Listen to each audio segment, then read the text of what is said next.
The Garden of Eden. Who are you? I am Sophie Amundsen, she said. You are me. I am you. Sometimes she thought she was so ugly that she wondered if she was malformed at birth. She could choose her own friends, but she certainly hadn't chosen herself. She had not even chosen to be a human being. As Sophie started to think about being alive, she began to realize that she would not be alive forever. You can't experience being alive without realizing that you have to die, she thought. But it's just as impossible to realize you have to die without thinking how incredibly amazing it is to be alive. How tragic that most people had to get ill before they understood what a gift it was to be alive. Where does the world come from?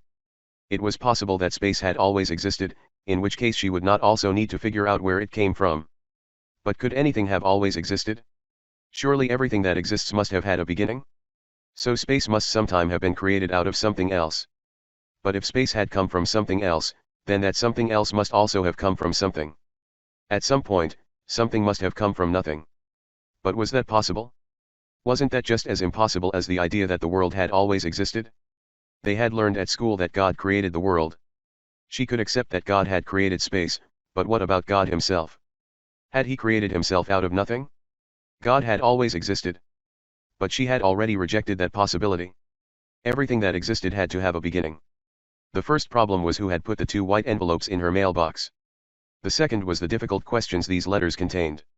The third problem was who Hilda Mahler-Nag could be, and why Sophie had been sent her birthday card. The top hat. At school she had trouble concentrating on what the teachers said. They seemed to talk only about unimportant things. Why couldn't they talk about what a human being is or about what the world is and how it came into being? Everywhere else people were only concerned with trivialities. That she had suddenly become so engrossed in who she was and where the world came from that she had no time to play badminton? Course in philosophy. Handle with care. What is philosophy? There are questions that certainly should interest everyone. They are precisely the questions this course is about. What is the most important thing in life? If we ask someone living on the edge of starvation, the answer is food. If we ask someone dying of cold, the answer is warmth. If we put the same question to someone who feels lonely and isolated, the answer will probably be the company of other people. They believe that man cannot live by bread alone. Of course everyone needs food. And everyone needs love and care. But there is something else apart from that which everyone needs, and that is to figure out who we are and why we are here. How was the world created? Is there any will or meaning behind what happens? Is there a life after death? How can we answer these questions? And most important, how ought we to live? So it is easier to ask philosophical questions than to answer them. You cannot find out whether there is a God or whether there is life after death by looking in an encyclopedia. Nor does the encyclopedia tell us how we ought to live. However, reading what other people have believed can help us formulate our own view of life. The police are sometimes able to solve a real crime. But it is equally possible that they never get to the bottom of it, although there is a solution somewhere. A Greek philosopher who lived more than 2,000 years ago believed that philosophy had its origin in man's sense of wonder. Man thought it was so astonishing to be alive that philosophical questions arose of their own accord. The only difference between us and the white rabbit is that the rabbit does not realize it is taking part in a magic trick. Unlike us, we feel we are part of something mysterious and we would like to know how it all works. A strange creature. The only thing we require to be good philosophers is the faculty of wonder. Babies have this faculty. But long before the child learns to talk properly and long before it learns to think philosophically, the world we have become a habit. A pity, if you ask me. My concern is that you do not grow up to be one of those people who take the world for granted. If you discover yourself in this manner, you will have discovered something as mysterious as the Martian we just mentioned. You will not only have seen a being from outer space. You will feel deep down that you are yourself an extraordinary being. Dad flies up and floats around under the ceiling while Thomas sits watching. Daddy's flying. Thomas will certainly be astonished, but then he very often is. Dad does so many strange things that this business of a little flight over the breakfast table makes no difference to him. Now it's Mom's turn. She drops the jam jar on the floor and screams with fright. Why do you think Thomas and his mother react so differently? It all has to do with habit. Note this. Mom has learned that people cannot fly. Thomas has not. He still isn't certain what you can and cannot do in this world. But what about the world itself, Sophie? Do you think it can do what it does? The world is also floating in space. Sadly, it is not only the force of gravity we get used to as we grow up. The world itself becomes a habit in no time at all. It seems as if in the process of growing up we lose the ability to wonder about the world. And in doing so, we lose something central, something philosophers try to restore. A philosopher never gets quite used to the world. To him or her, the world continues to seem a bit unreasonable, bewildering, even enigmatic. If you just shake your head, not recognizing yourself as either a child or a philosopher, then you have gotten so used to the world that it no longer astonishes you. Watch out. To summarize briefly, a white rabbit is pulled out of a top hat. Because it is an extremely large rabbit, the trick takes many billions of years. All mortals are born at the very tip of the rabbit's fine hairs, where they are in a position to wonder at the impossibility of the trick. But as they grow older, they work themselves ever deeper into the fur. And there they stay. They become so comfortable they never risk crawling back up the fragile hairs again. Only philosophers embark on this perilous expedition to the outermost reaches of language and existence. Some of them fall off, but others cling on desperately and yell at the people nestling deep in the snug softness, stuffing themselves with delicious food and drink. Ladies and gentlemen, they yell, we are floating in space. But none of the people down there care. What a bunch of troublemakers, they say. And they keep on chatting. Would you pass the butter, please? How much have our stocks risen today? What is the price of tomatoes? Have you heard that Princess D is expecting again? The philosopher had rescued her. No doubt about it. The unknown letter writer had saved her from the triviality of everyday existence. Grown-ups took the world for granted. They had let themselves be lulled into the enchanted sleep of their humdrum existence once and for all. You've just grown so used to the world that nothing surprises you anymore. What on earth are you talking about? I'm talking about you getting so used to everything. Totally dim, in other words. I will not be spoken to like that, Sophie. All right, I'll put it another way. You've made yourself comfortable deep down in the fur of a white rabbit that is being pulled out of the universe's top hat right now. And in a minute you'll put the potatoes on. Then you'll read the paper, and after half an hour's nap you'll watch the news on TV. The myths. The mythological world picture. By philosophy we mean the completely new way of thinking that evolved in Greece about 600 years before the birth of Christ.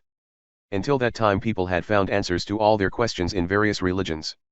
These religious explanations were handed down from generation to generation in the form of myths.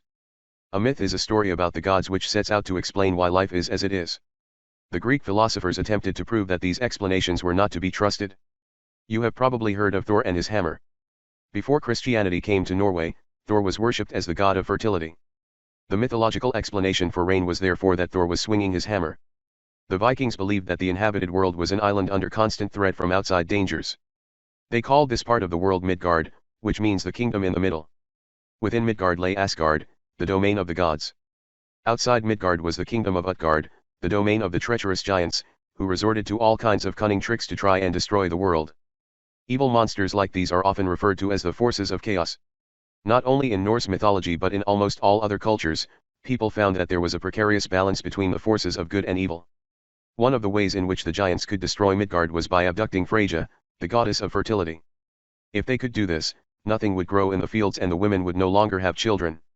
So it was vital to hold these giants in check. Thor was a central figure in this battle with the giants. His hammer could do more than make rain, it was a key weapon in the struggle against the dangerous forces of chaos. And he never had to worry about losing it because it always came back to him, just like a boomerang. This was the mythological explanation for how the balance of nature was maintained and why there was a constant struggle between good and evil. Mortals could not just sit idly by and wait for the gods to intervene while catastrophes such as drought or plague loomed. They had to act for themselves in the struggle against evil. This they did by performing various religious ceremonies, or rites. Making an offering to a god had the effect of increasing that god's power. They could do this by sacrificing an animal to the god. The offering to Thor was usually a goat.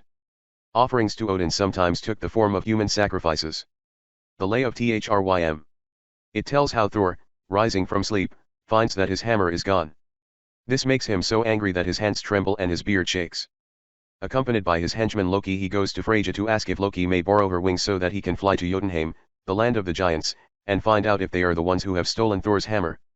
At Jotunheim Loki meets Thrym, the king of the giants, who sure enough begins to boast that he has hidden a hammer 7 leagues under the earth. And he adds that the gods will not get the hammer back until Thrym is given Freyja as his bride. As long as the giants have Thor's hammer, they have total control over the world of gods and mortals. In exchange for the hammer they are demanding Freyja. But this is equally unacceptable. If the gods have to give up their goddess of fertility, she who protects all life, the grass will disappear from the fields and all gods and mortals will die. Loki returns to Asgard, so the myth goes, and tells Freyja to put on her wedding attire, for she is, alas, to wed the king of the giants. Freyja is furious, and says people will think she is absolutely man-crazy if she agrees to marry a giant. Then the god Heimdall has an idea. He suggests that Thor dress up as a bride. With his hair up and 2 stones under his tunic he will look like a woman. So Thor allows himself to be attired in bridal costume, with Loki as his bridesmaid. When the gods arrive at Jotunheim, the giants begin to prepare the wedding feast. But during the feast, the bride Thor, that is, devours an entire ox and 8 salmon. He also drinks 3 barrels of beer. This astonishes Thrym. When Thrym lifts the bridal veil to kiss the bride, he is startled to find himself looking into Thor's burning eyes. Thrym commands that the hammer be brought forth and laid in the bride's lap during the wedding ceremony. Thor roars with laughter when he is given the hammer. First he kills Thrym with it, and then he wipes out the giants and all their kin. And thus the gruesome hostage affair has a happy ending. But what is the real meaning behind it? When a drought occurred, people sought an explanation of why there was no rain. Could it be that the giants had stolen Thor's hammer? Perhaps the myth was an attempt to explain the changing seasons of the year. In the winter nature dies because Thor's hammer is in Jotunheim. But in the spring he succeeds in winning it back. So the myth tried to give people an explanation for something they could not understand. But a myth was not only an explanation. People also carried out religious ceremonies related to the myths. Mythological notions of this kind flourished all over the world until philosophers began to tamper with them. In Greece the gods were called Zeus and Apollo, Hera and Athene, Dionysus and Asclepios, Heracles and Hephaestus. Around 700 BC, much of the Greek mythology was written down by Homer and Hesiod. This created a whole new situation.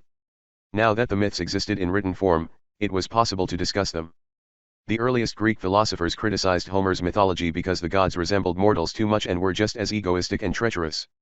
They believe the gods were born and have bodies and clothes and language just as we have. Ethiopians believe that the gods are black and flat-nosed, Thracians imagine them to be blue-eyed and fair-haired. If oxen, horses, and lions could draw, they would depict gods that looked like oxen, horses, and lions. During that period the Greeks founded many city-states, both in Greece itself and in the Greek colonies in southern Italy and Asia Minor, where all manual work was done by slaves, leaving the citizens free to devote all their time to politics and culture. Any citizen could question the way society ought to be organized. Individuals could thus also ask philosophical questions without recourse to ancient myths. The aim of the early Greek philosophers was to find natural, rather than supernatural, explanations for natural processes. Sophie began to make up a story. Winter held the land in its icy grip because the evil Muriat had imprisoned the beautiful princess Sakita in a cold prison. But one morning the brave Prince Bravito came and rescued her. Sakita was so happy that she began to dance over the meadows, singing a song she had composed inside the dank prison. The earth and the trees were so moved that all the snow turned into tears. But then the sun came out and dried all the tears away. The birds imitated Sakita's song, and when the beautiful princess let down her golden tresses, a few locks of her hair fell onto the earth and turned into the lilies of the field. Sophie liked her beautiful story. If she had not known any other explanation for the changing seasons, she felt sure she would have come to believe her own story in the end. The natural philosophers. Is there a basic substance that everything else is made of? Can water turn into wine? How can earth and water produce a live frog? The Philosopher's Project. We must try to grasp precisely what it is that each particular philosopher is especially concerned with finding out.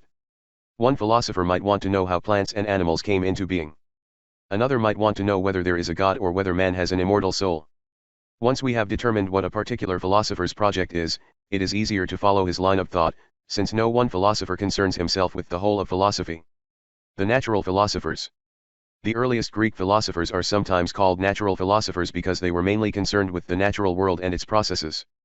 For one reason or another, they assumed that something had always existed. The philosophers observed with their own eyes that nature was in a constant state of transformation. But how could such transformations occur?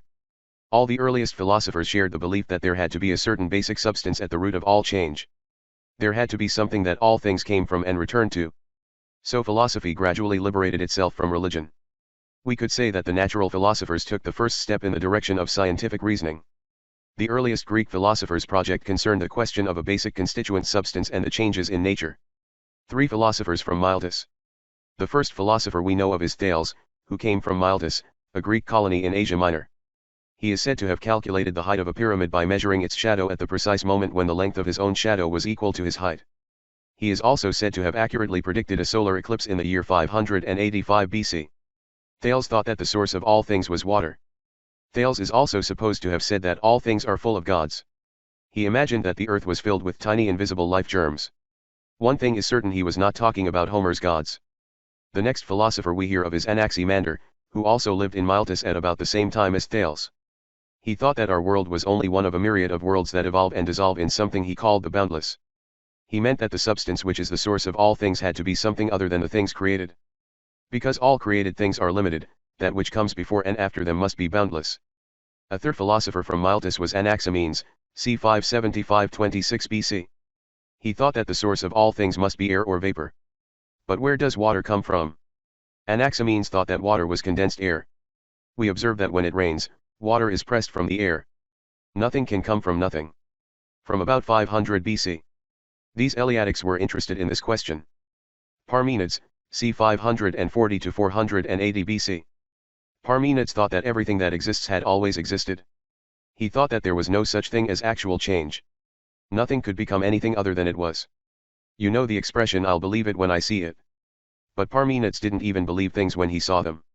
He believed that our senses give us an incorrect picture of the world, a picture that does not tally with our reason. This unshakable faith in human reason is called rationalism. A rationalist is someone who believes that human reason is the primary source of our knowledge of the world. All things flow. A contemporary of Parmenides was Herodotus, c. 540-480 BC. He thought that constant change, or flow, was in fact the most basic characteristic of nature. Everything is in constant flux and movement, nothing is abiding. Therefore we cannot step twice into the same river. When I step into the river for the second time, neither I nor the river are the same. That the world is characterized by opposites. If we were never ill, we would not know what it was to be well. If we never knew hunger, we would take no pleasure in being full. If there were never any war, we would not appreciate peace. God can be seen most clearly in the constant transformations and contrasts of nature. Instead of the term God, Heraclitus often used the Greek word logos, meaning reason. Believed that there must be a kind of universal reason guiding everything that happens in nature. The opinions of most people, he said, are like the playthings of infants. So in the midst of all nature's constant flux and opposites, Heraclitus saw an entity or oneness. This something, which was the source of everything, he called God or Logos. 4 basic elements. In one way, Parmenides and Heraclitus were the direct opposite of each other. Parmenides' reason made it clear that nothing could change. Heraclitus' sense perceptions made it equally clear that nature was in a constant state of change. Parmenides says, A. That nothing can change, and B. That our sensory perceptions must therefore be unreliable. Heraclitus, on the other hand, says, A. That everything changes, all things flow, and B. That our sensory perceptions are reliable. Philosophers could hardly disagree more than that. But who was right? It fell to Empedocles, c. 490-430 BC. Empedocles found that the cause of their basic disagreement was that both philosophers had assumed the presence of only one element. If this were true, the gap between what reason dictates and what we can see with our own eyes would be unbridgeable. Water obviously cannot turn into a fish or a butterfly. In fact, water cannot change. Pure water will continue to be pure water. So Parmenides was right in holding that nothing changes. But at the same time Empedocles agreed with Heraclitus that we must trust the evidence of our senses. We must believe what we see, and what we see is precisely that nature changes. Empedocles concluded that it was the idea of a single basic substance that had to be rejected. Neither water nor air alone can change into a rosebush or a butterfly. The source of nature cannot possibly be one single element. Empedocles believed that all in all, nature consisted of 4 elements, or roots as he termed them. These 4 roots were earth, air, fire, and water. All natural processes were due to the coming together and separating of these 4 elements. So it is not correct to say that everything changes. Basically, nothing changes. What happens is that the 4 elements are combined and separated only to be combined again. But what makes these elements combine so that new life can occur? And what makes the mixture of, say, a flower dissolve again? Empedocles believed that there were 2 different forces at work in nature. He called them love and strife. Love binds things together, and strife separates them. He distinguishes between substance and force. Modern science holds that all natural processes can be explained as the interaction between different elements and various natural forces. Empedocles also raised the question of what happens when we perceive something. How can I see a flower, for example? What is it that happens? Empedocles believed that the eyes consist of earth, air, fire, and water, just like everything else in nature.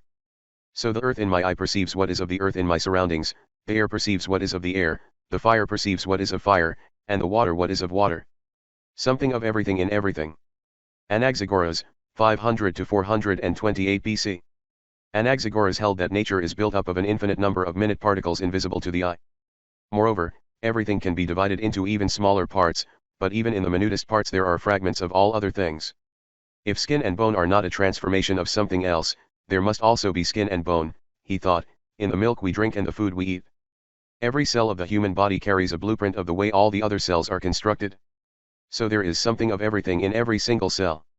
Anaxagoras called these minuscule particles which have something of everything in them seeds. Anaxagoras also imagined order as a kind of force, creating animals and humans, flowers and trees. He called this force mind or intelligence, nous. He believed that all heavenly bodies were made of the same substance as Earth. He reached this conclusion after studying a meteorite. This gave him the idea that there could be human life on other planets. Sophie tried once again to use her own common sense, and not to think about what she had learned from others. Parmenides had refused to accept the idea of change in any form. And the more she thought about it, the more she was convinced that, in a way, he had been right. His intelligence could not accept that something could suddenly transform itself into something completely different. And Empedocles must have been pretty smart too, when he proved that the world had to consist of more than one single substance. That made all the transformations of nature possible without anything actually changing.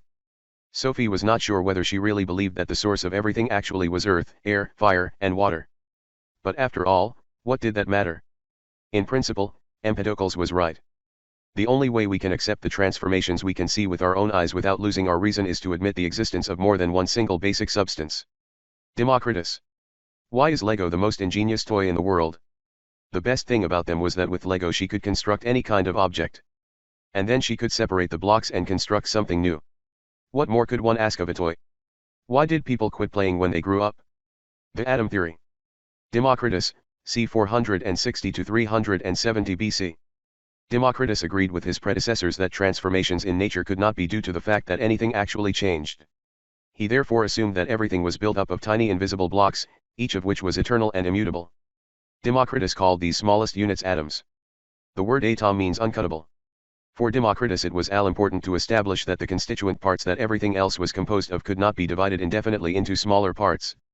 If this were possible, they could not be used as blocks. If atoms could eternally be broken down into ever smaller parts, nature would begin to dissolve like constantly diluted soup. Moreover, nature's blocks had to be eternal because nothing can come from nothing. In this, he agreed with Parmenides and the Eleatics. Also believed that nature consisted of an unlimited number and variety of atoms. Because they were so different they could join together into all kinds of different bodies. But however infinite they might be in number and shape, they were all eternal, immutable, and indivisible. When a body, a tree or an animal, for instance, died and disintegrated, the atoms dispersed and could be used again in new bodies. Atoms moved around in space, but because they had hooks and barbs, they could join together to form all the things we see around us. So now you see what I meant about Lego blocks. They are first and foremost indivisible. Then they have different shapes and sizes. They are solid and impermeable. They also have hooks and barbs so that they can be connected to form every conceivable figure. These connections can later be broken again so that new figures can be constructed from the same blocks. Lego blocks are eternal. Children of today can play with the same blocks their parents played with when they were little.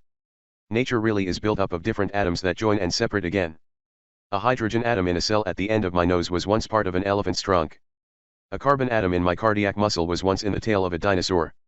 In our own time, however, scientists have discovered that atoms can be broken into smaller elemental particles. We call these elemental particles protons, neutrons, and electrons. But physicists agree that somewhere along the line there has to be a limit. There has to be a minimal part of which nature consists. Democritus did not believe in any force or soul that could intervene in natural processes. The only things that existed, he believed, were atoms and the void. Since he believed in nothing but material things, we call him a materialist. According to Democritus, there is no conscious design in the movement of atoms. In nature, everything happens quite mechanically. This does not mean that everything happens randomly, for everything obeys the inevitable laws of necessity.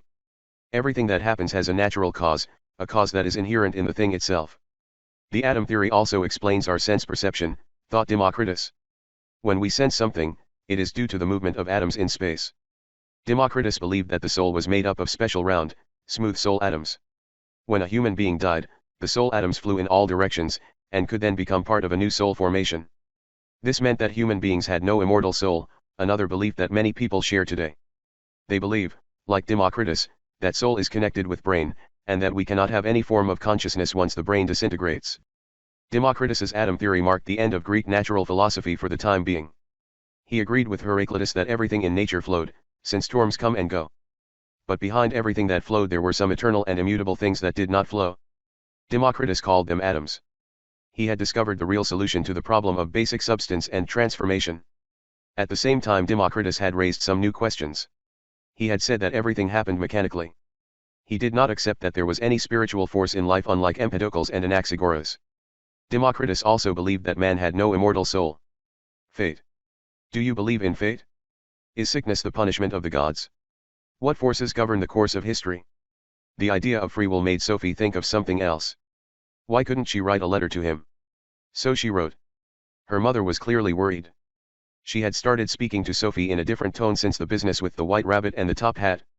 Fate. Good morning once again. Let me make it quite clear that you must never attempt to check up on me. One day we will meet, but I shall be the one to decide when and where. We have seen how they tried to find natural explanations for the transformations in nature. Previously these things had been explained through myths. Old superstitions had to be cleared away in other areas as well.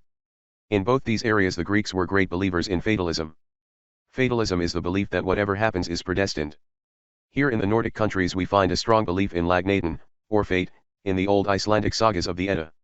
We also find the belief, both in ancient Greece and in other parts of the world, that people could learn their fate from some form of oracle.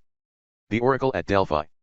The ancient Greeks believed that they could consult the famous oracle at Delphi about their fate. Apollo, the god of the oracle, spoke through his priestess Pythia, who sat on a stool over a fissure in the earth, from which arose hypnotic vapors that put Pythia in a trance. This enabled her to be Apollo's mouthpiece. When people came to Delphi they had to present their question to the priests of the oracle, who passed it on to Pythia. Her answer would be so obscure or ambiguous that the priests would have to interpret it. Over the entrance to the temple at Delphi was a famous inscription, "Know thyself." It reminded visitors that man must never believe himself to be more than mortal and that no man can escape his destiny. The Greeks had many stories of people whose destiny catches up with them. As time went by, a number of plays tragedies were written about these tragic people. The most famous one is the tragedy of King Oedipus. History and medicine. But fate did not just govern the lives of individuals. The Greeks believed that even world history was governed by fate, and that the fortunes of war could be swayed by the intervention of the gods. The Greeks also believed that sickness could be ascribed to divine intervention. On the other hand, the gods could make people well again if they made the appropriate sacrifices. The word influenza actually means a malign influence from the stars. The founder of Greek medicine is said to have been Hippocrates, 460 BC. The most essential safeguards against sickness, according to the Hippocratic medical tradition, were moderation and a healthy lifestyle. Health is the natural condition. When sickness occurs, it is a sign that nature has gone off course because of physical or mental imbalance. The road to health for everyone is through moderation, harmony, and a sound mind in a sound body. Medical ethics. A doctor may not give healthy people a prescription for narcotics. A doctor must also maintain professional secrecy, which means that he is not allowed to reveal anything a patient has told him about his illness. These ideas go back to Hippocrates. He required his pupils to take an oath. Sophie edged herself in under the bed and pulled out a red silk scarf. She saw Hilda written in ink along the seam. Socrates. Dear Sophie, I read your letter with great interest and not without some regret. I must unfortunately disappoint you with regard to the invitation. We shall meet one day, but it will probably be quite a while before I can come in person to Captain's Bend. P.P.S. If you should come across a red silk scarf anywhere, please take care of it. Sometimes personal property gets mixed up. Yours, Alberto Knox. Is there such a thing as natural modesty? Wisest is she who knows she does not know. True insight comes from within. He who knows what is right will do right. The Philosophy of Athens. Dear Sophie, when you read this you may already have met Hermes. In case you haven't, I'll add that he is a dog. In Greek mythology, Hermes was the messenger of the gods. He was also the god of seafarers. Hermes also gave his name to the word hermetic, which means hidden or inaccessible, not inappropriate for the way Hermes takes care to keep the two of us hidden from each other. We have already completed the first part of the course. I refer to the natural philosophers and their decisive break with the mythological world picture. Now we are going to meet the three great classical philosophers, Socrates, Plato, and Aristotle. The natural philosophers are also called the pre-Socratics, because they lived before Socrates. Socrates represents a new era, geographically as well as temporally.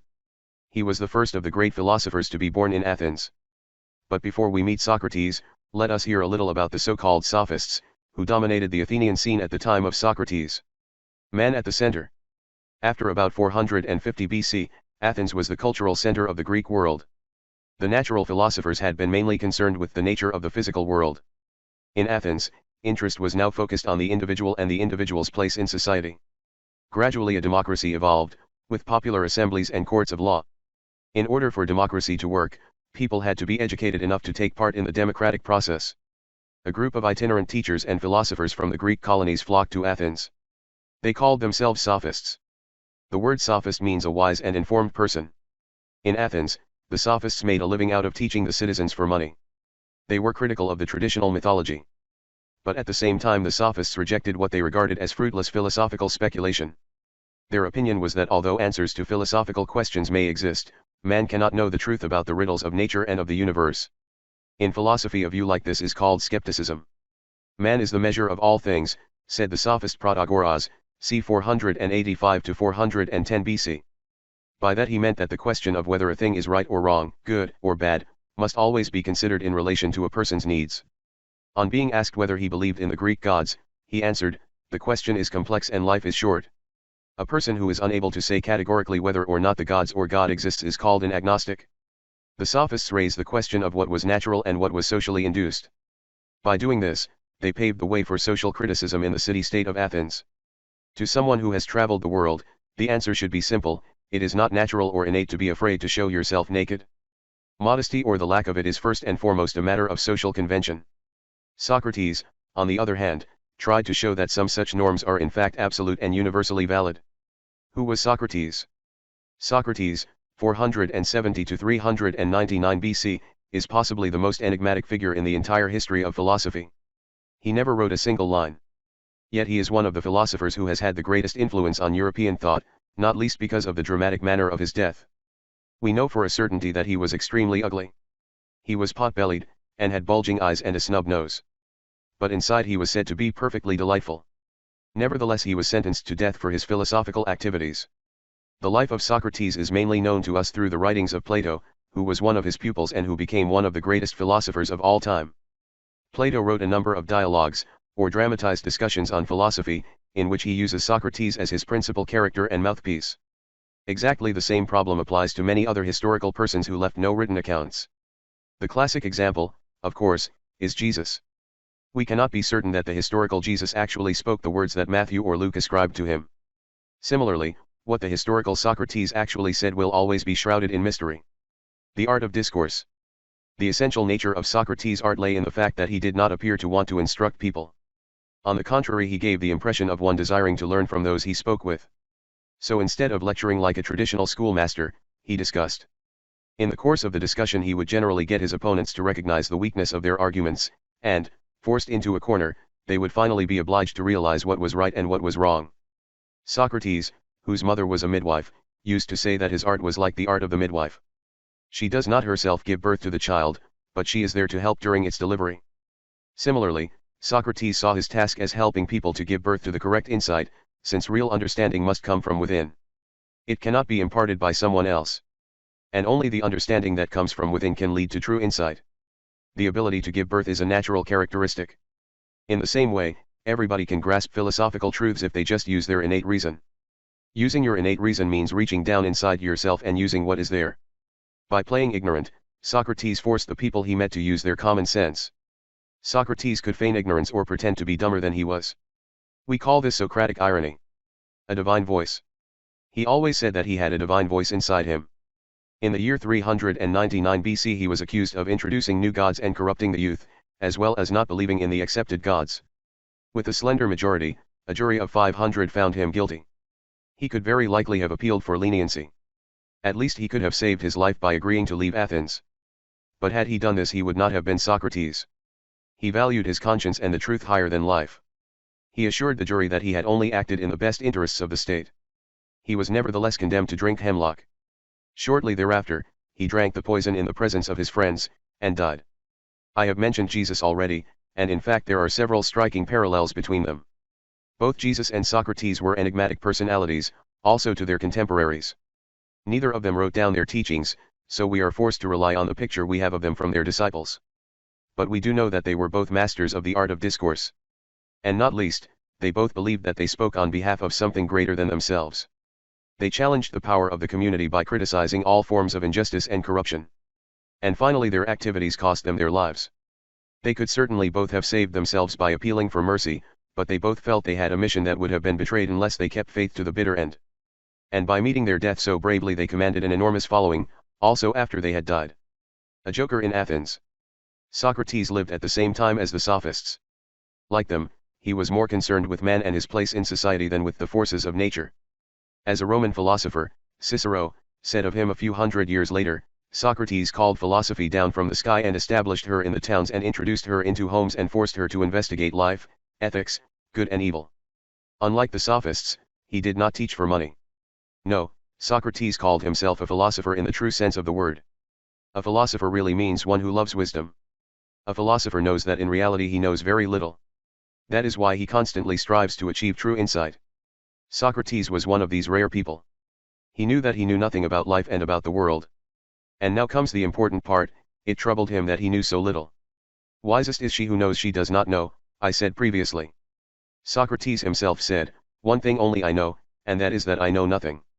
Mankind is faced with a number of difficult questions that we have no satisfactory answers to. So now two possibilities present themselves: we can either fool ourselves and the rest of the world by pretending that we know all there is to know, or we can shut our eyes to the central issues once and for all and abandon all progress. In this sense, humanity is divided.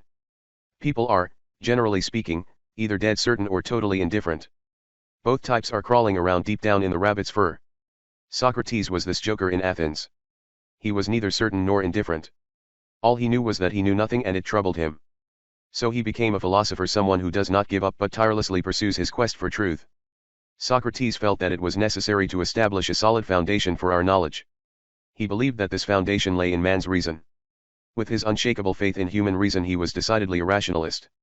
The right insight leads to the right action. As I have mentioned earlier, Socrates claimed that he was guided by a divine inner voice, and that this conscience told him what was right. He who knows what good is will do good, he said. By this he meant that the right insight leads to the right action. And only he who does right can be a virtuous man. When we do wrong, it is because we don't know any better. That is why it is so important to go on learning. Unlike the Sophists, he believed that the ability to distinguish between right and wrong lies in people's reason and not in society. Socrates thought that no one could possibly be happy if they acted against their better judgment. And he who knows how to achieve happiness will do so. Therefore, he who knows what is right will do right. Because why would anybody choose to be unhappy? Can you live a happy life if you continually do things you know deep down are wrong? There are lots of people who lie and cheat and speak ill of others.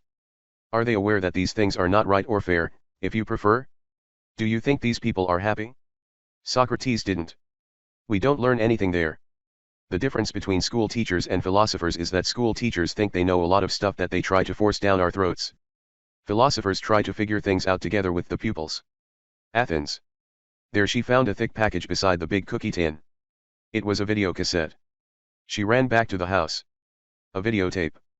How on earth did the philosopher know they had a VCR? Welcome to Athens, Sophie. As you have probably guessed, I am Alberto Knox. We are standing at the Acropolis. The word means citadel, or more precisely, the city on the hill. During the first half of the 5th century BC, a bitter war was waged against the Persians, and in 480 the Persian king Xerxes plundered Athens and burned all the old wooden buildings of the Acropolis. A year later the Persians were defeated, and that was the beginning of the golden age of Athens.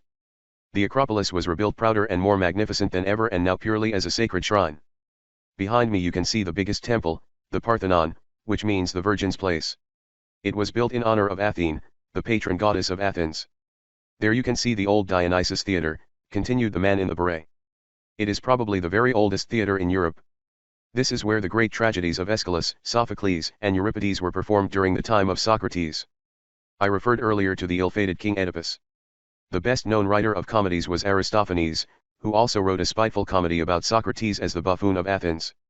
Right at the back you can see the stone wall which the actors used as a backdrop. It was called skene, and is the origin of our word scene. Incidentally, the word theatre comes from an old Greek word meaning to see. The hill we are standing on is called Areopagos. It was here that the Athenian High Court of Justice passed judgment in murder trials. Many hundreds of years later, St. Paul the Apostle stood here and preached about Jesus and Christianity to the Athenians. For Socrates held that a slave had the same common sense as a man of rank. He said no more, but remained standing there for a long time, staring into the camera. While he stood there, several tall buildings had risen from the ruins. As if by magic, all the old buildings were once again standing. We are in the year 402 BC, only 3 years before Socrates dies. Do you see those two men over there under the colonnade? That is Socrates and his young pupil, Plato. You are going to meet them personally.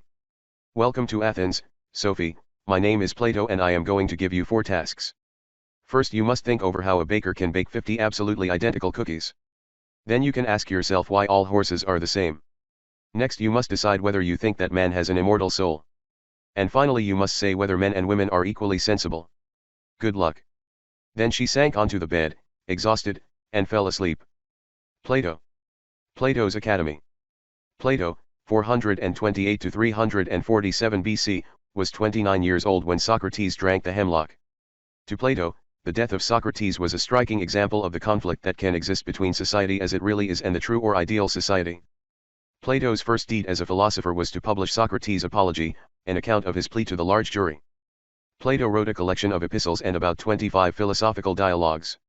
That we have these works today is due not least to the fact that Plato set up his own school named after the legendary Greek hero Academus. The school was therefore known as the Academy. The subjects taught at Plato's Academy were philosophy, mathematics, and gymnastics. Lively discourse was considered most important at Plato's Academy. So it was not purely by chance that Plato's writings took the form of dialogues. The eternally true, eternally beautiful, and eternally good. Plato was concerned with the relationship between what is eternal and immutable, on the one hand, and what flows, on the other. They were interested in the problem as it related to human morals and society's ideals or virtues. Very briefly, the sophists thought that perceptions of what was right or wrong varied from one city-state to another, and from one generation to the next. So right and wrong was something that flowed. This was totally unacceptable to Socrates.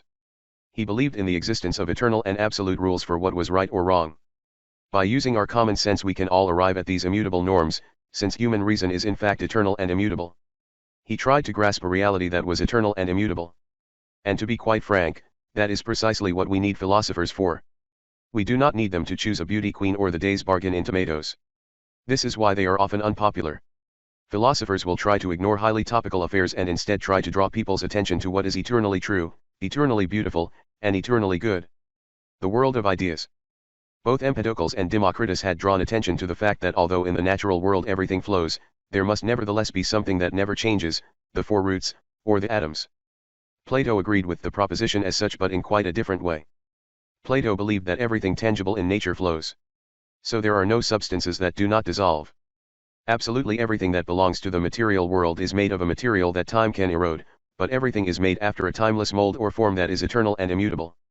Why are horses the same? A particular horse flows, naturally. It might be old and lame, and in time it will die. But the form of the horse is eternal and immutable. That which is eternal and immutable, to Plato, is therefore not a physical basic substance, as it was for Empedocles and Democritus. Plato's conception was of eternal and immutable patterns, spiritual and abstract in their nature that all things are fashioned after. The pre-Socratics had given a reasonably good explanation of natural change without having to presuppose that anything actually changed. In the midst of nature's cycle there were some eternal and immutable smallest elements that did not dissolve, they thought. But they had no reasonable explanation for how these smallest elements that were once building blocks in a horse could suddenly whirl together 400 or 500 years later and fashion themselves into a completely new horse. Plato's point was that Democritus' atoms never fashioned themselves into an illittle or a crocophant. This was what set his philosophical reflections going. I will clarify, you have a box of Lego and you build a Lego horse. You then take it apart and put the blocks back in the box. You cannot expect to make a new horse just by shaking the box. How could Lego blocks of their own accord find each other and become a new horse again? No, you have to rebuild the horse. And the reason you can do it is that you have a picture in your mind of what the horse looked like. The Lego horse is made from a model which remains unchanged from horse to horse. How did you do with the 50 identical cookies? 50 identical gingerbread men on a shelf.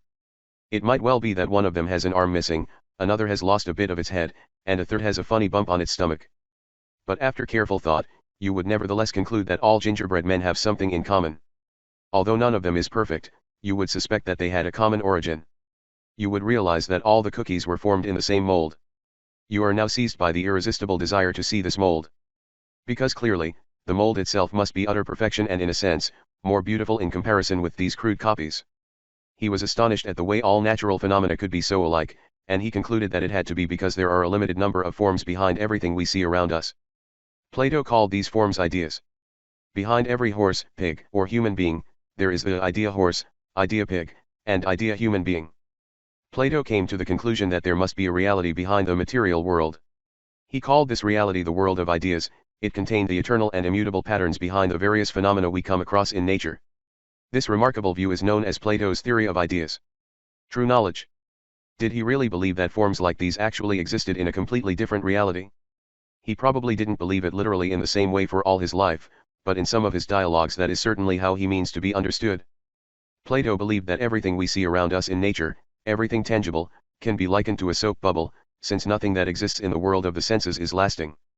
Plato's point is that we can never have true knowledge of anything that is in a constant state of change. We can only have opinions about things that belong to the world of the senses, tangible things. We can only have true knowledge of things that can be understood with our reason. It might not even be an advantage to see the actual mold with my own eyes because we cannot always trust the evidence of our senses. The faculty of vision can vary from person to person. On the other hand, we can rely on what our reason tells us because that is the same for everyone. If you are sitting in a classroom with 30 other pupils, and the teacher asks the class which color of the rainbow is the prettiest, he will probably get a lot of different answers. But if he asks what 8 times 3 is, the whole class will, we hope, give the same answer. Because now reason is speaking, and reason is, in a way, the direct opposite of thinking so or feeling. We could say that reason is eternal and universal precisely because it only expresses eternal and universal states. Plato found mathematics very absorbing because mathematical states never change. They are therefore states we can have true knowledge of. In short, we can only have inexact conceptions of things we perceive with our senses. But we can have true knowledge of things we understand with our reason. The sum of the angles in a triangle will remain 180 degrees to the end of time. An immortal soul.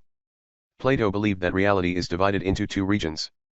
One region is the world of the senses, about which we can only have approximate or incomplete knowledge by using our 5, approximate or incomplete, senses. In this sensory world, everything flows and nothing is permanent. Nothing in the sensory world is, there are only things that come to be and pass away. The other region is the world of ideas, about which we can have true knowledge by using our reason. This world of ideas cannot be perceived by the senses, but the ideas, or forms, are eternal and immutable. According to Plato, man is a dual creature. We have a body that flows, is inseparably bound to the world of the senses, and is subject to the same fate as everything else in this world, a soap bubble, for example. All our senses are based in the body and are consequently unreliable. But we also have an immortal soul, and this soul is the realm of reason. And not being physical, the soul can survey the world of ideas. Plato also believed that the soul existed before it inhabited the body. It was lying on a shelf in the closet with all the cookie molds. But as soon as the soul wakes up in a human body, it has forgotten all the perfect ideas. Then, as the human being discovers the various forms in the natural world, a vague recollection stirs his soul. He sees a horse, but an imperfect horse. A gingerbread horse. The sight of it is sufficient to awaken in the soul a faint recollection of the perfect horse, which the soul once saw in the world of ideas, and this stirs the soul with a yearning to return to its true realm. Plato calls this yearning eros, which means love. The soul, then, experiences a longing to return to its true origin. From now on, the body and the whole sensory world is experienced as imperfect and insignificant. The soul yearns to fly home on the wings of love to the world of ideas. It longs to be freed from the chains of the body. Plato believed similarly that all natural phenomena are merely shadows of the eternal forms or ideas. But most people are content with a life among shadows. They give no thought to what is casting the shadows. They think shadows are all there are, never realizing even that they are, in fact, shadows. And thus they pay no heed to the immortality of their own soul. Out of the darkness of the cave. The myth of the cave. Imagine some people living in an underground cave. They sit with their backs to the mouth of the cave with their hands and feet bound in such a way that they can only look at the back wall of the cave. Behind them is a high wall, and behind that wall pass human-like creatures, holding up various figures above the top of the wall. Because there is a fire behind these figures, they cast flickering shadows on the back wall of the cave. So the only thing the cave dwellers can see is the shadow play. They have been sitting in this position since they were born, so they think these shadows are all there are. Imagine now that one of the cave dwellers manages to free himself from his bonds. The first thing he asks himself is where all these shadows on the cave wall come from. What do you think happens when he turns around and sees the figures being held up above the wall? To begin with, he is dazzled by the sharp sunlight. He is also dazzled by the clarity of the figures because until now he has only seen their shadow. If he manages to climb over the wall and get past the fire into the world outside, he will be even more dazzled. But after rubbing his eyes he will be struck by the beauty of everything. For the first time he will see colors and clear shapes. But even now he will ask himself where all the animals and flowers come from. Then he will see the sun in the sky, and realize that this is what gives life to these flowers and animals, just as the fire made the shadows visible. He goes back. Once there, he tries to convince the cave dwellers that the shadows on the cave wall are but flickering reflections of real things. But they don't believe him. They point to the cave wall and say that what they see is all there is. Finally they kill him. What Plato was illustrating in the myth of the cave is the philosopher's road from shadowy images to the true ideas behind all natural phenomena. He was probably also thinking of Socrates, whom the cave dwellers killed because he disturbed their conventional ideas and tried to light the way to true insight. Not that he meant that the natural world is dark and dreary, but that it is dark and dreary in comparison with the clarity of ideas. The philosophic state. The myth of the cave is found in Plato's dialogue The Republic. In this dialogue Plato also presents a picture of the ideal state, that is to say an imaginary, ideal, or what we would call a utopian, state. Briefly, we could say that Plato believed the state should be governed by philosophers. He bases his explanation of this on the construction of the human body. According to Plato, the human body is composed of three parts, the head, the chest, and the abdomen. For each of these three parts there is a corresponding faculty of the soul. Reason belongs to the head, will belongs to the chest, and appetite belongs to the abdomen. Each of these soul faculties also has an ideal, or virtue. Reason aspires to wisdom, will aspires to courage, and appetite must be curbed so that temperance can be exercised. Only when the three parts of the body function together as a unity do we get a harmonious or virtuous individual. At school, a child must first learn to curb its appetites, then it must develop courage, and finally reason leads to wisdom. Plato now imagines a state built up exactly like the tripartite human body. Where the body has head, chest, and abdomen, the state has rulers, auxiliaries, and favorers, farmers, for example. Just as a healthy and harmonious man exercises balance and temperance, so a virtuous state is characterized by everyone knowing their place in the overall picture. Like every aspect of Plato's philosophy, his political philosophy is characterized by rationalism. The creation of a good state depends on its being governed with reason. Just as the head governs the body, so philosophers must rule society. Body, soul, virtue, state. Head, reason, wisdom, rulers, chest, will, courage, auxiliaries, abdomen, appetite, temperance, laborers. Plato's ideal state is not unlike the old Hindu caste system, in which each and every person has his or her particular function for the good of the whole. Women, he asserted, have exactly the same powers of reasoning as men, provided they get the same training and are exempt from child rearing and housekeeping. In Plato's ideal state, rulers and warriors are not allowed family life or private property. The rearing of children is considered too important to be left to the individual and should be the responsibility of the state. Plato was the first philosopher to advocate state-organized nursery schools and full-time education. After a number of significant political setbacks, Plato wrote the Tos, in which he described the constitutional state as the next best state. He now reintroduced both private property and family ties. He did say that a state that does not educate and train women is like a man who only trains his right arm. It was almost as if she had herself emerged from an underground cave. It was a beautiful thought that all living things were imperfect copies of the eternal forms in the world of ideas. Because wasn't it true that all flowers, trees, human beings, and animals were imperfect? Could it be true that she had lived before? Had her soul existed before it got a body to move around in? The Major's cabin. The girl in the mirror winked with both eyes. It was only 7:15. There was no need to hurry home. Sophie's mother always took it easy on Sundays, so she would probably sleep for another 2 hours. Should she go a bit farther into the woods and try to find Alberto Knox? And why had the dog snarled at her so viciously? Sophie got up and began to walk down the path Hermes had taken. Sophie looked around.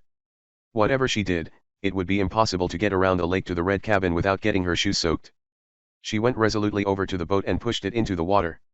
Then she climbed aboard, set the oars in the rowlocks, and rowed across the lake.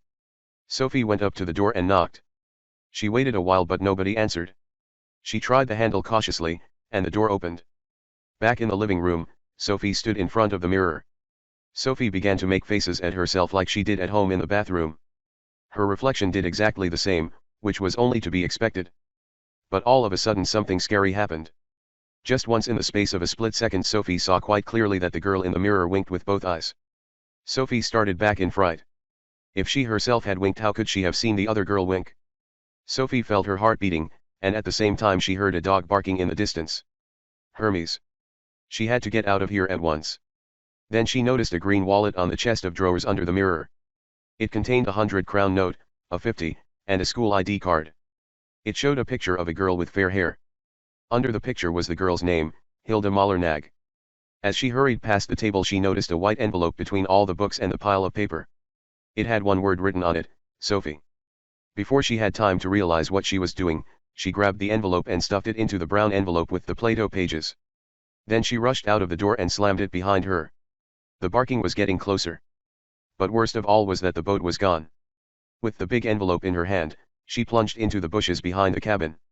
Soon she was having to wade through marshy ground, sinking in several times to well above her ankles.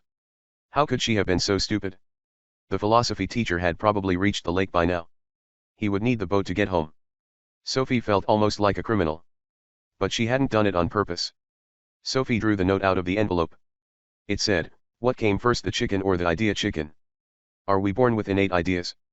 What is the difference between a plant, an animal, and a human? Why does it rain? What does it take to live a good life?" When she finally saw the hedge after running so far through the woods, it was like swimming ashore after a shipwreck. Her mother was on the telephone when she came in. "Where on earth have you been?" She explained that she had woken up very early and had gone for a walk in the woods. She told her mother about the cabin and the boat, and about the mysterious mirror. But she mentioned nothing about the secret correspondence course. Her mother put her arms around Sophie, and Sophie knew that her mother believed her now. "And you really went all the way to the major's cabin," said her mother thoughtfully. "But it isn't. There's a philosopher living there now." "Oh, stop, don't start fantasizing again." She felt sure that the philosophy teacher didn't wish her any harm, and would certainly forgive her if he knew she had been to his cabin. But she had broken an agreement. Sophie took out her pink notepaper and began to write. "I just wanted to say I was sorry for being disobedient. I tried to pull the boat completely up on shore, but I was obviously not strong enough. I am sorry to say that I couldn't resist the temptation to take the envelope that was on the table. It wasn't because I wanted to steal anything, but as my name was on it, I thought in my confusion that it belonged to me. P.P.S. Is the mirror with the brass frame above the white chest of drawers an ordinary mirror or a magic mirror?" Sophie's try to answer the questions. "The devil finds work for idle hands." Sophie's mother asked her how she wanted to celebrate her 15th birthday. It was only a few weeks away. Aristotle. On it was written, "Dear Miss Sleuth, or, to be more exact, Miss Burglar. The case has already been handed over to the police." "Not really." "No, I'm not angry. If you are just as curious when it comes to discovering answers to the riddles of philosophy, I'd say your adventure was very promising. It's just a little annoying that I'll have to move now." Philosopher and scientist. Aristotle, 384 to 322 BC. Aristotle was not a native of Athens.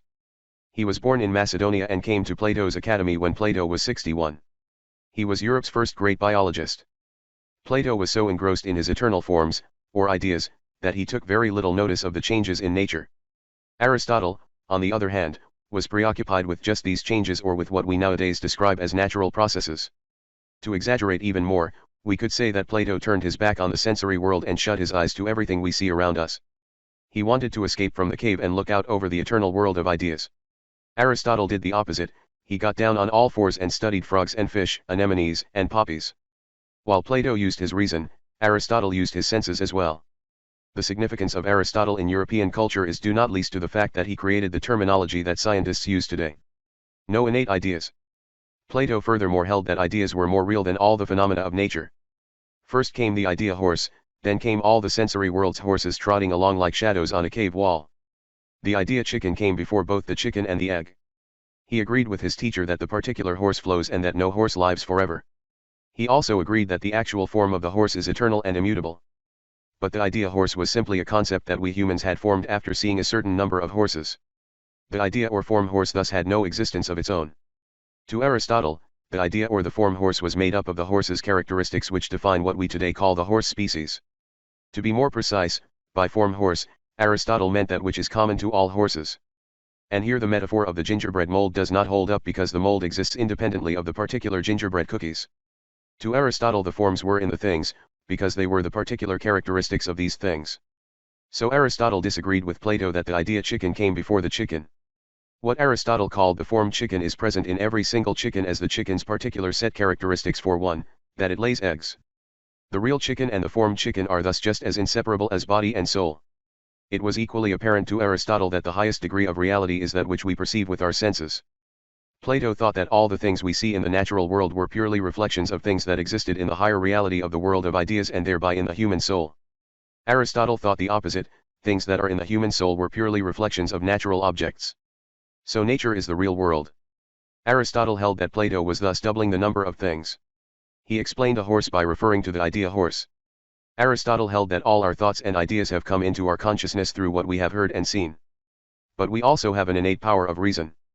We have no innate ideas, as Plato held, but we have the innate faculty of organizing all sensory impressions into categories and classes. It is precisely reason, according to Aristotle, that is man's most distinguishing characteristic. But our reason is completely empty until we have sensed something. So man has no innate ideas. The form of a thing is its specific characteristics. Aristotle decided that reality consisted of various separate things that constitute a unity of form and substance. The substance is what things are made of, while the form is each thing's specific characteristics. A chicken is fluttering about in front of you, Sophie. The chicken's form is precisely that it flutters and that it cackles and lays eggs. So by the form of a chicken, we mean the specific characteristics of its species, or in other words, what it does. When the chicken dies and cackles no more, its form ceases to exist. The only thing that remains is the chicken's substance, sadly enough, Sophie, but then it is no longer a chicken. Substance always contains the potentiality to realize a specific form. We could say that substance always strives toward achieving an innate potentiality. Every change in nature, according to Aristotle, is a transformation of substance from the potential to the actual. Aristotle believed that everything in nature has the potentiality of realizing, or achieving, a specific form. A chicken's egg has the potentiality to become a chicken. This does not mean that all chickens' eggs become chickens. But it is equally obvious that a chicken's egg cannot become a goose. That potentiality is not within a chicken's egg. The form of a thing, then, says something about its limitation as well as its potentiality. The final cause. Today when we talk about the cause of anything, we mean how it came to happen. Altogether he named 4 different causes. It is important to understand what he meant by what he called the final cause. Why does it rain, Sophie? You have probably learned at school that it rains because the moisture in the clouds cools and condenses into raindrops that are drawn to the earth by the force of gravity. Aristotle would have nodded in agreement. But he would have added that so far you have only mentioned 3 of the causes. The material cause is that the moisture, the clouds, was there at the precise moment when the air cooled. The efficient cause is that the moisture cools, and the formal cause is that the form, or nature of the water, is to fall to the earth.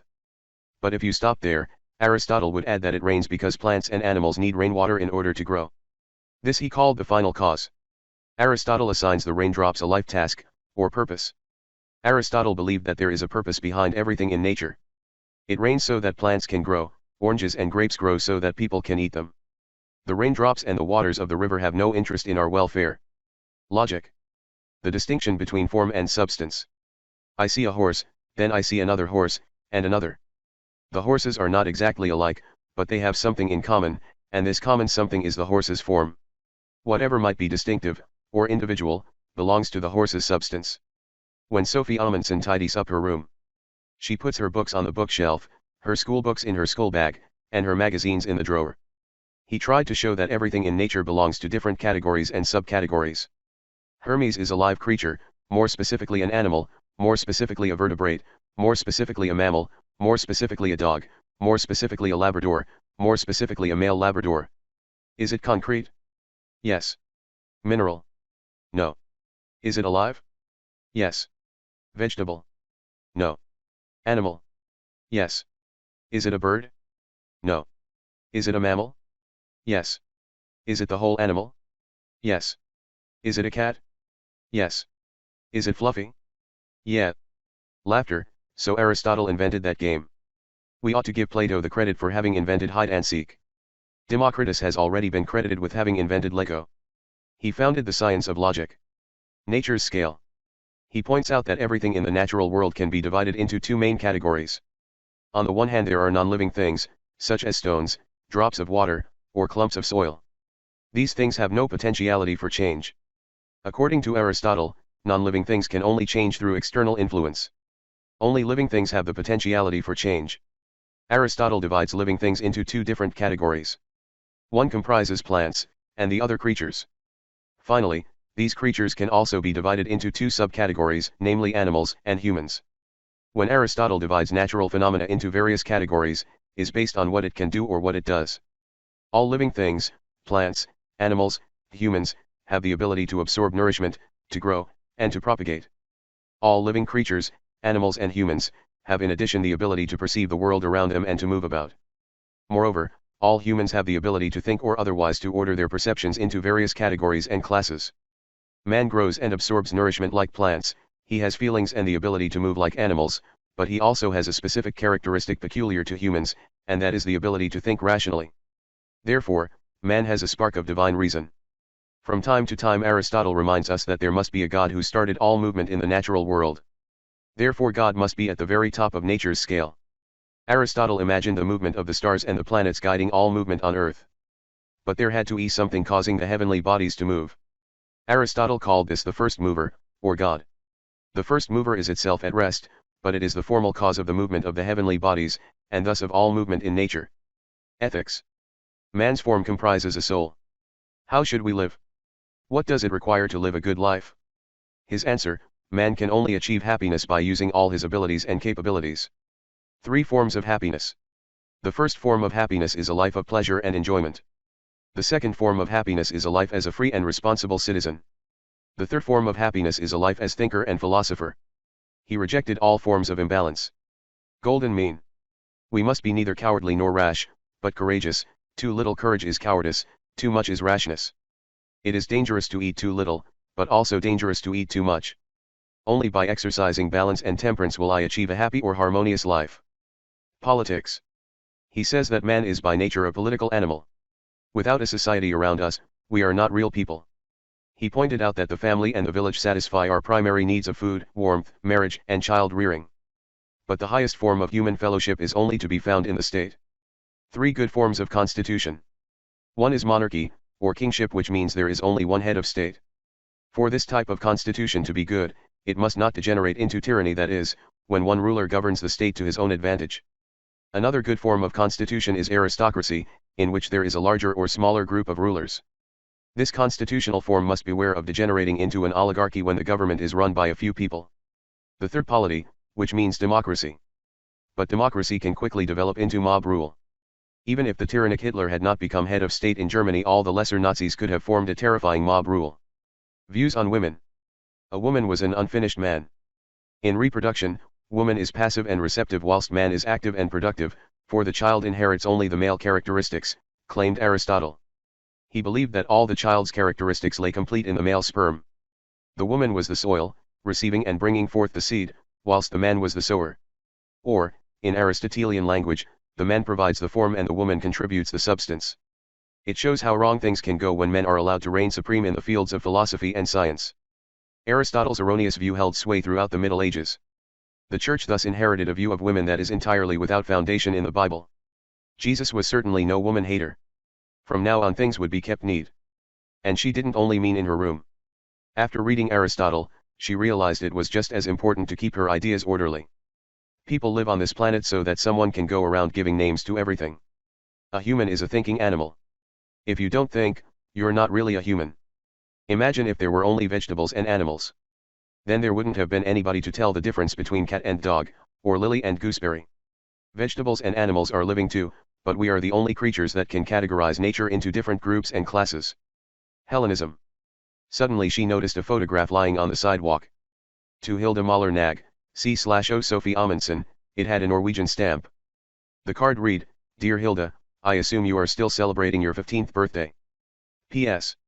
Mom said you had lost your wallet. I hereby promise to reimburse you the 150 crowns. You will probably be able to get another school ID before they close for the summer vacation. Love from Dad." Sophie stood glued to the spot. When was the previous card postmarked? It was also postmarked June 15th. Sophie's birthday and the day before the summer vacation. If this joker really was in Lebanon, how had he gotten hold of Sophie's address? Also, Sophie and Hilda had at least 2 things in common. If Hilda's birthday was June 15th, they were both born on the same day. And they both had fathers who were on the other side of the globe. The religious knowledge test that Sophie had not had time to prepare for was given out in the third period. The sheet read, Philosophy of Life and Tolerance 1. Make a list of things we can know. Then make a list of things we can only believe. 2. Indicate some of the factors contributing to a person's philosophy of life. 3. What is meant by conscience? Do you think conscience is the same for everyone? 4. What is meant by priority of values? Answering the questions. Finally she wrote, Personally, I think philosophy is a more important subject than English grammar. It would therefore be a sensible priority of values to have philosophy on the timetable and cut down a bit on English lessons. Hellenism. I shall now tell you about the long period from Aristotle near the end of the 4th century BC right up to the early Middle Ages around AD 400. Aristotle died in the year 322 BC, at the time when Athens had lost its dominant role. This was not least due to the political upheavals resulting from the conquests of Alexander the Great, 356 to 323 BC. Alexander the Great was the king of Macedonia. Aristotle was also from Macedonia, and for a time he was even the young Alexander's tutor. It was Alexander who won the final, decisive victory over the Persians. He linked both Egypt and the Orient as far east as India to the Greek civilization. A civilization sprang up in which Greek culture and the Greek language played a leading role. This period, which lasted for about 300 years, is known as Hellenism. The term Hellenism refers to both the period of time and the Greek-dominated culture that prevailed in the three Hellenistic kingdoms of Macedonia, Syria, and Egypt. However, from about the year 50 BC, Rome secured the upper hand in military and political affairs. The new superpower gradually conquered all the Hellenistic kingdoms, and from then on Roman culture and the Latin language were predominant from Spain in the west to far into Asia. This was the beginning of the Roman period, which we often refer to as late antiquity. But remember one thing: before the Romans managed to conquer the Hellenistic world, Rome itself was a province of Greek culture, religion, philosophy, and science. Hellenism was characterized by the fact that the borders between the various countries and cultures became erased. Now the different cultures merged into one great witch's cauldron of religious, philosophical, and scientific ideas. Oriental gods were also worshipped in all the Mediterranean countries. New religious formations arose that could draw on the gods and the beliefs of many of the old nations. This is called syncretism, or the fusion of creeds. A common feature of the new religious formations during the Hellenistic period was that they frequently contained teachings about how mankind could attain salvation from death. But philosophy was also moving increasingly in the direction of salvation and serenity. Philosophic insight, it was now thought, did not only have its own reward, it should also free mankind from pessimism and the fear of death. Thus the boundaries between religion and philosophy were gradually eliminated. Hellenistic science, too, was influenced by a blend of knowledge from the various cultures. The town of Alexandria played a key role here as a meeting place between East and West. While Athens remained the center of philosophy with still functioning schools of philosophy after Plato and Aristotle, Alexandria became the center for science. With its extensive library, it became the center for mathematics, astronomy, biology, and medicine. We also see nowadays how a conglomeration of old and new religions, philosophies, and sciences can form the basis of new offers on the view of life market. Much of this new knowledge is actually the flotsam of old thought, some of whose roots go back to Hellenism. Hellenistic philosophy continued to work with the problems raised by Socrates, Plato, and Aristotle. Common to them all was their desire to discover how mankind should best live and die. They were concerned with ethics. In the new civilization, this became the central philosophical project. The main emphasis was on finding out what true happiness was and how it could be achieved. The Cynics. The story goes that one day Socrates stood gazing at a stall that sold all kinds of wares. Finally he said, "What a lot of things I don't need." This statement could be the motto for the Cynic school of philosophy, founded by Antisthenes in Athens around 400 BC. The Cynics emphasized that true happiness is not found in external advantages such as material luxury, political power, or good health. And because happiness does not consist in benefits of this kind, it is within everyone's reach. Moreover, having once been attained, it can never be lost. The best known of the Cynics was Diogenes, who reputedly lived in a barrel and owned nothing but a cloak, a stick, and a bread bag. One day he was visited by Alexander the Great. The emperor stood before him and asked if there was anything he could do for him. Was there anything he desired? Yes, Diogenes replied. Stand to one side. You're blocking the sun. Thus Diogenes showed that he was no less happy and rich than the great man before him. He had everything he desired. The Cynics believed that people did not need to be concerned about their own health. Even suffering and death should not disturb them. Nor should they let themselves be tormented by concern for other people's woes. Nowadays the term cynical and cynicism have come to mean a sneering disbelief in human sincerity, and they imply insensitivity to other people's suffering. The Stoics. Grew up in Athens around 300 BC. Its founder was Zeno. He used to gather his followers under a portico. The name Stoic comes from the Greek word for portico, stu. Stoicism was later to have great significance for Roman culture. The Stoics believed that everyone was a part of the same common sense or logos. They thought that each person was like a world in miniature, or microcosmos, which is a reflection of the macrocosmos. This led to the thought that there exists a universal rightness, the so-called natural law. And because this natural law was based on timeless human and universal reason, it did not alter with time and place. In this, then, the Stoics sided with Socrates against the Sophists. Natural law governed all mankind, even slaves. The Stoics considered the legal statutes of the various states merely as incomplete imitations of the law embedded in nature itself. In the same way that the Stoics erased the difference between the individual and the universe, they also denied any conflict between spirit and matter. There is only one nature, they averred. This kind of idea is called monism, in contrast to Plato's clear dualism or twofold reality. As true children of their time, the Stoics were distinctly cosmopolitan, in that they were more receptive to contemporary culture than the barrel philosophers, the Cynics. They drew attention to human fellowship, they were preoccupied with politics, and were active statesmen. They encouraged Greek culture and philosophy in Rome. Cicero, 106–43 BC. It was he who formed the very concept of humanism, that is, a view of life that has the individual as its central focus. Some years later, the Stoic Seneca, 4b.ca.d65, said that to mankind, mankind is holy. The Stoics, moreover, emphasized that all natural processes, such as sickness and death, follow the unbreakable laws of nature. Man must therefore learn to accept his destiny. Nothing happens accidentally. Everything happens through necessity, so it is of little use to complain when fate comes knocking at the door. One must also accept the happy events of life unperturbed, they thought. Even today we use the term stoic calm about someone who does not let his feelings take over. The Epicureans. Socrates also had a pupil named Aristippus. He believed that the aim of life was to attain the highest possible sensory enjoyment. The highest good is pleasure, he said, the greatest evil is pain. The Cynics and the Stoics believed in enduring pain of all kinds, which is not the same as setting out to avoid pain. Around the year 300 BC, Epicurus, 341–270, founded a school of philosophy in Athens. His followers were called Epicureans. He developed the pleasure ethic of Aristippus and combined it with the atom theory of Democritus. Epicurus emphasized that the pleasurable results of an action must always be weighed against its possible side effects. Epicurus also believed that a pleasurable result in the short term must be weighed against the possibility of a greater, more lasting, or more intense pleasure in the long term. Maybe you abstain from eating chocolate for a whole year because you prefer to save up all your pocket money and buy a new bike or go on an expensive vacation abroad. Pleasure does not necessarily mean sensual pleasure like eating chocolate, for instance. Values such as friendship and the appreciation of art also count.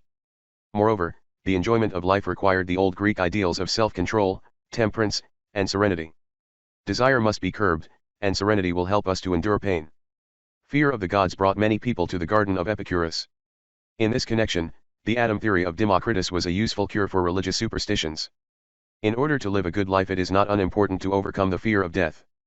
Democritus believed there was no life after death because when we die, the soul atoms disperse in all directions. Death does not concern us, Epicurus said quite simply, because as long as we exist, death is not here. And when it does come, we no longer exist.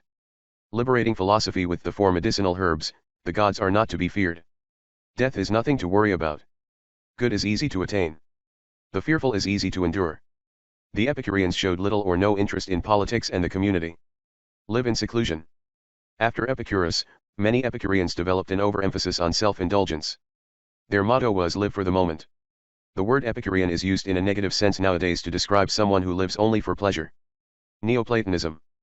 Plotinus, c. 205–270, who studied philosophy in Alexandria but later settled in Rome. Plotinus brought with him to Rome a doctrine of salvation that was to compete seriously with Christianity when its time came. He distinguished between the world of ideas and the sensory world. This meant establishing a clear division between the soul and the body. Man thus became a dual creature. Our body consisted of earth and dust like everything else in the sensory world, but we also had an immortal soul. Plotinus believed that the world is a span between two poles. At one end is the divine light which he calls the One. Sometimes he calls it God.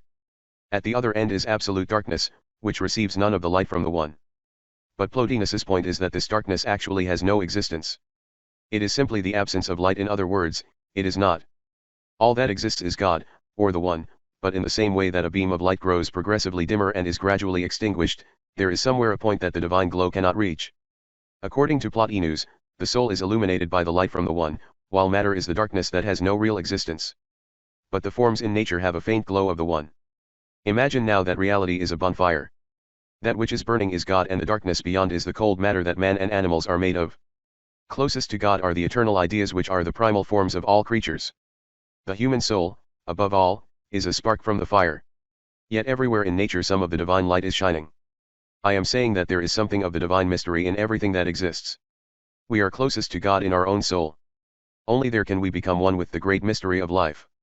In truth, at very rare moments we can experience that we ourselves are that divine mystery. Plotinus's doctrine is characterized by an experience of wholeness. Everything is one, for everything is God. Even the shadows deep down in Plato's cave have a faint glow of the One. On rare occasions in his life, Plotinus experienced a fusion of his soul with God. We usually call this a mystical experience. Mysticism. A mystical experience is an experience of merging with God or the cosmic spirit. The idea is that what we usually call I is not the true I.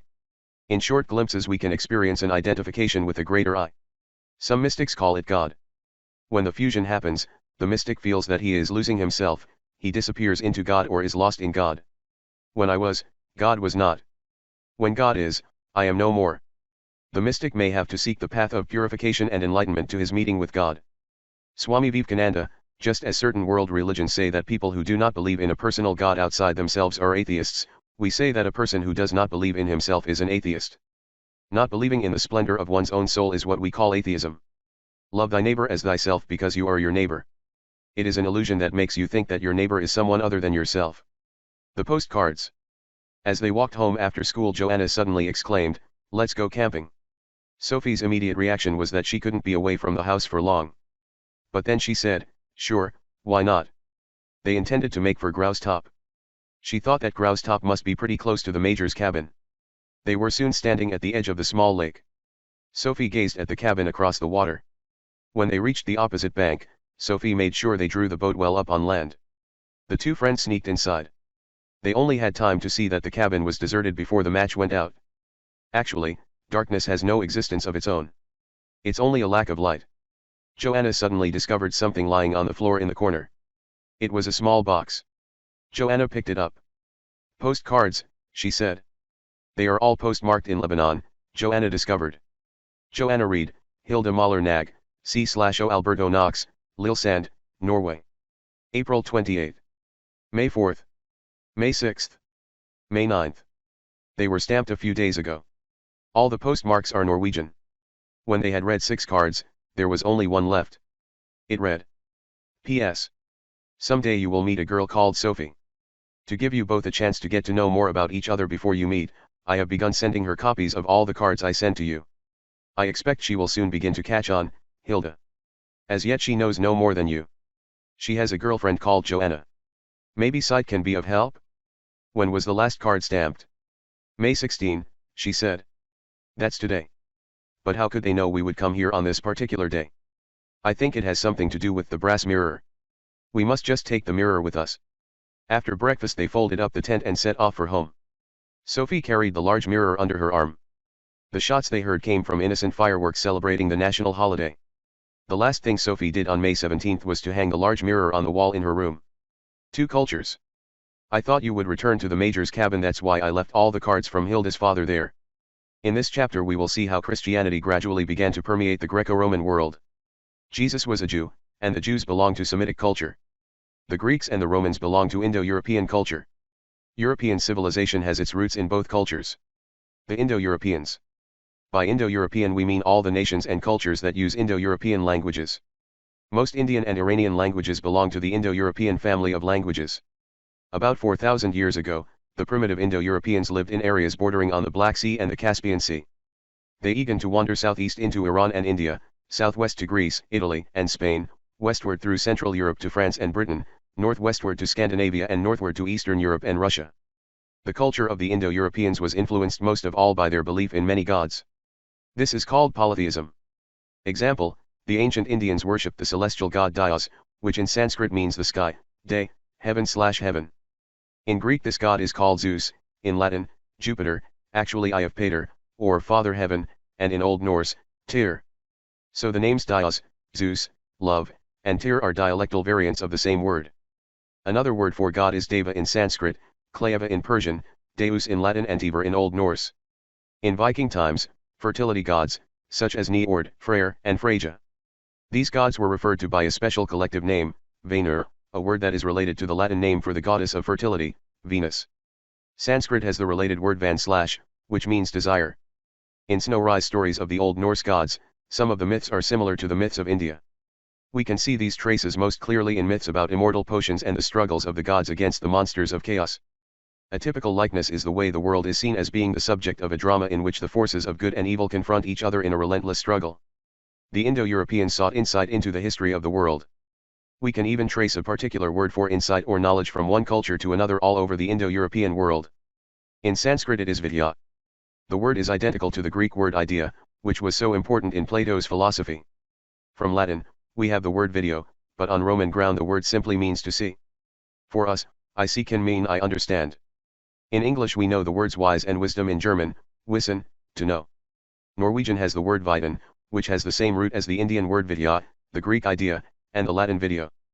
Hinduism and Buddhism are Indo-European in origin. Even today, Hinduism and Buddhism are strongly imbued with philosophical reflection.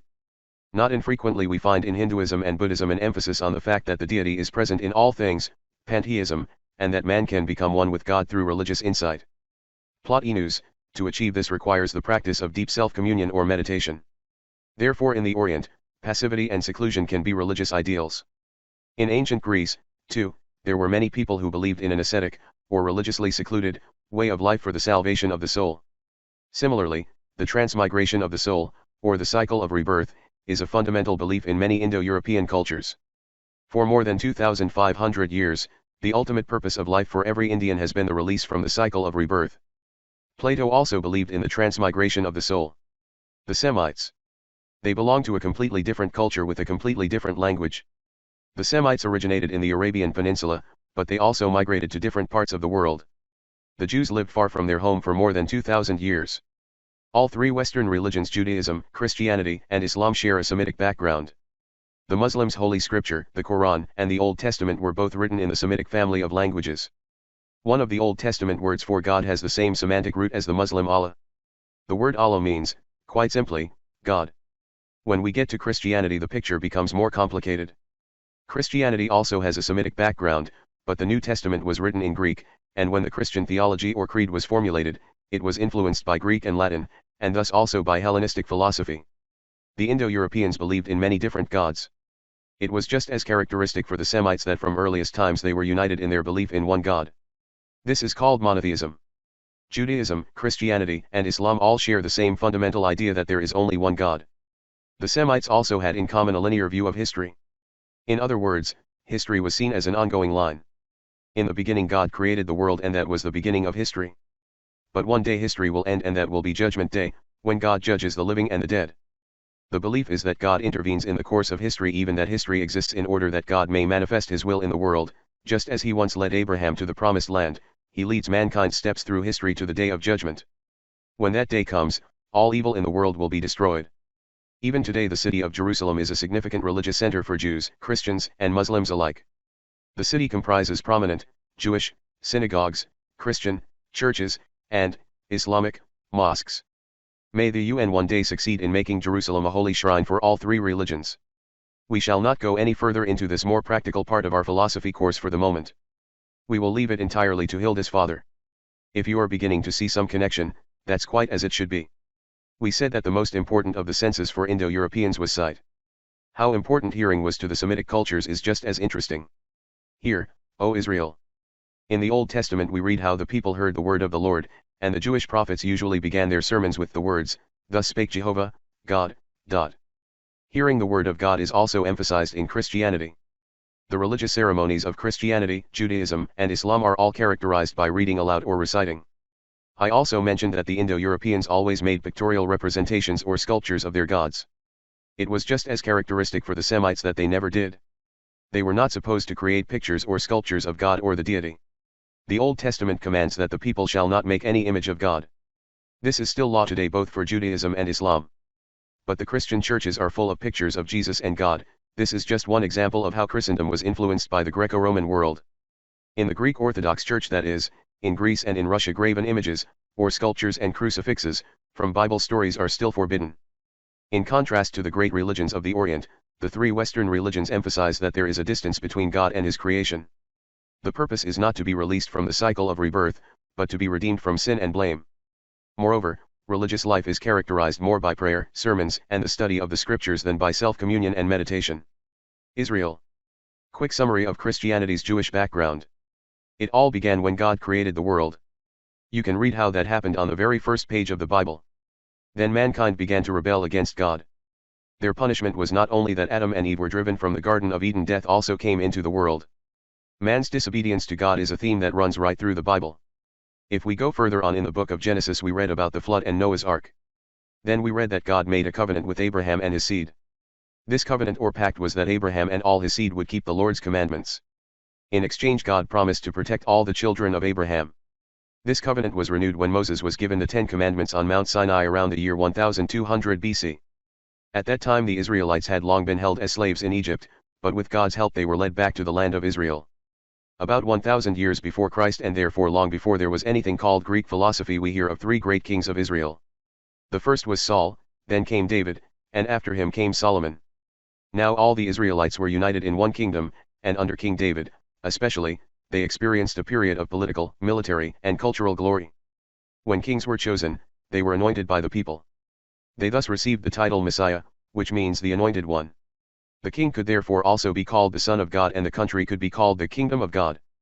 But before long Israel began to lose its power, and the kingdom was divided into a northern kingdom, Israel, and a southern kingdom, Judea. In 722 BC the northern kingdom was conquered by the Assyrians, and it lost all political and religious significance. The southern kingdom fared no better, being conquered by the Babylonians in 586 BC. Its temple was destroyed and most of its people were carried off to slavery in Babylon. This Babylonian captivity lasted until 539 BC, when the people were permitted to return to Jerusalem, and the great temple was restored. But for the rest of the period before the birth of Christ the Jews continued to live under foreign domination. The question Jews constantly asked themselves was why the kingdom of David was destroyed and why catastrophe after catastrophe rained down on them, for God had promised to hold Israel in His hand. But the people had also promised to keep God's commandments. It gradually became widely accepted that God was punishing Israel for her disobedience. One day God would hold a day of judgment over Israel, they said. We call prophecies like these doomsday prophecies. In the course of time there came other prophets who preached that God would redeem a chosen few of His people and send them a prince of peace or a king of the house of David. The people that walked in darkness will see a great light, they that dwell in the land of the shadow of death, upon them hath the light shined. We call prophecies like these prophecies of redemption. To sum up, the children of Israel lived happily under King David. But later on, when their situation deteriorated, their prophets began to proclaim that there would one day come a new king of the house of David. This Messiah, or Son of God, would redeem the people, restore Israel to greatness, and found a kingdom of God. Jesus. The key words are Messiah, Son of God, and Kingdom of God. He would not simply free the Israelites from a foreign yoke, He would save all mankind from sin and blame, and not least, from death. The longing for salvation in the sense of redemption was widespread all over the Hellenistic world. So along comes Jesus of Nazareth. He was not the only man ever to have come forward as the promised Messiah. Jesus also uses the word Son of God, the Kingdom of God, and redemption. Jesus distinguished Himself from the other messiahs by stating clearly that He was not a military or political rebel. He preached salvation and God's forgiveness for everyone. And what was even worse, He addressed God as Father, Abba. Jesus said that the kingdom of God is loving thy neighbor, compassion for the weak and the poor, and forgiveness of those who have erred. He also said that we must love our enemies. When they strike us, we must not retaliate, we must even turn the other cheek. And we must forgive not 7 times but 70 times 7. Jesus said that such sinners were more righteous in the eyes of God and more deserving of God's forgiveness than the spotless Pharisees who went around flaunting their virtue. Jesus pointed out that nobody can earn God's mercy. We cannot redeem ourselves, as many of the Greeks believed. The severe ethical demands made by Jesus in the Sermon on the Mount were not only to teach what the will of God meant, but also to show that no man is righteous in the eyes of God. God's mercy is boundless, but we have to turn to God and pray for His forgiveness. His radical tidings of redemption were at odds with so many interests and power factors that He had to be removed. When we talked about Socrates, we saw how dangerous it could be to appeal to people's reason. With Jesus we see how dangerous it can be to demand unconditional brotherly love and unconditional forgiveness. Jesus was the only righteous person who ever lived. Nevertheless he was condemned to death. Christians say he died for the sake of humanity. This is what Christians usually call the Passion of Christ. Jesus was the suffering servant who bore the sins of humanity in order that we could be atoned and saved from God's wrath.